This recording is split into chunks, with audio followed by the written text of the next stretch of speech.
Mheshimiwa Tarimba Ghulam Abbas. Asante Mheshimiwa Mwenyekiti. Bunge hili Mheshimiwa Mwenyekiti, wakati wote linafahamu juu ya juhudi ya Mheshimiwa Rais kuhakikisha kwamba maji yanapatikana kwa wananchi wa Tanzania. Mheshimiwa Waziri anasema matatizo haya ya Mwananyamala makumbusho yatatatuliwa mwaka wa fedha ujao.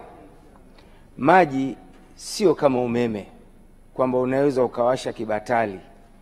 Maji lazima upate maji. Sasa hawa wananchi, swali langu, hawa wananchi watakaa hivyo mpaka mwaka wa fedha unaokuja ambayo tarehe haijulikani, wanakwenda kupata maji kwa njia gani? Swali langu hilo la kwanza.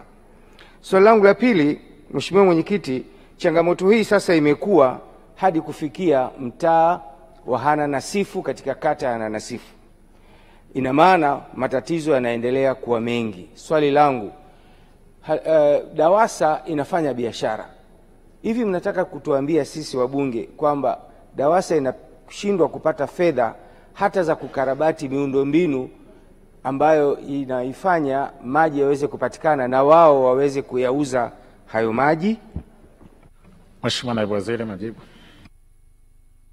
Mheshimiwa Mwenyekiti, kwanza nianze kwa kumpongeza Mheshimiwa Abbas Tarimba, mbunge wa Kinondoni.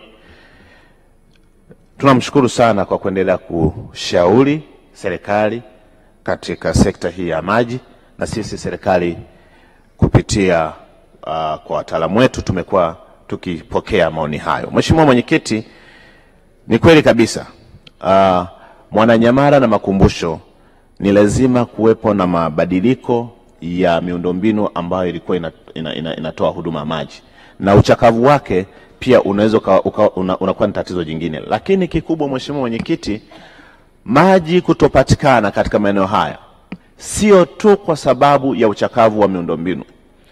Jiji la Dar es Salaam, wakazi wanapoingia na kutoka, wanapojenga na kubomoa, inatuathiri hata sisi katika miundombinu yetu ya maji. Kwa hiyo kwa muktadha huo Mheshimiwa Mwenyekiti, tatizo na changamoto ya miundombinu kwa upande wa Dar es Salaam na kuangalia jiografia ya ujenzi wa jiji la Dar es Salaam haitokwepeka. Kikubwa serikali inatambua changamoto hiyo inayotokana na mazingira kama hayo, na tumekuwa tukichukua hatua baada ya jingine kulingana na aina ya changamoto iliyojitokeza. Lengo kubwa la serikali ya Daktari Samia Suluhu Hassan ni kuhakikisha wananchi wake wanapata huduma ya maji safi na salama. Lakini pia Mheshimiwa Mwenyekiti, swala la ujenzi wa miundombinu chakavu au urekebishaji au boreshaji unatokana na bajeti ambayo tunaipitisha hapa bungeni. Kama serikali si vyema sana tunatoa ahadi za uongo ambazo hazitoweza kwenda kutatua changamoto zaidi ya kuanzisha taharuki. Sisi tunamhakikishia Mheshimiwa mbunge katika bajeti ya 25-26 kama ambavyo nimejibu katika jibu la msingi, tutaenda kufanyia kazi eneo la Msikitini ambalo ndilo litaenda kusaidia upande wa makumbusho pamoja na Mwananyamala. Mheshimiwa Mwenyekiti, upande wa DAWASA, Mheshimiwa Mwenyekiti, hata gharama ambazo DAWASA anatoza, ukiangalia production cost ya DAWASA,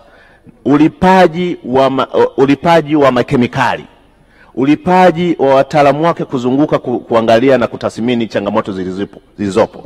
Ni kweli kabisa kwamba tunaweza kusema kwamba ni rahisi sana kupata mapato na kuanza kuyawekeza katika uboreshaji wa miundombinu, lakini gharama za uendeshaji kama DAWASA gharama zake ziko juu sana.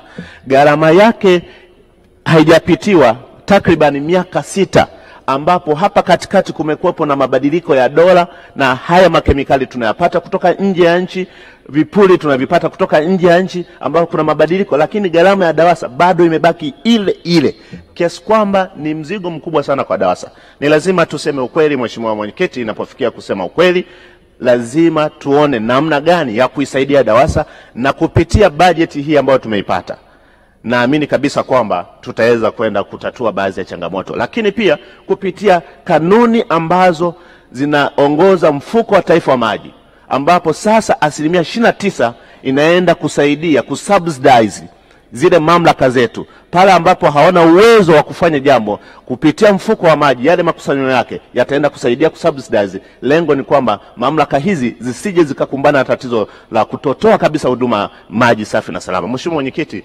tunapokea ushauri wake na tutaendelea kufanyia kazi, lakini ni vizuri pia tukatoa taarifa ambayo Watanzania wakafahamu gharama ya uzalishaji wa maji ni kubwa sana, hasa kwa jiji la Dar es Salaam. Asante sana Mheshimiwa Mwenyekiti. Mheshimiwa Boniface Butondo.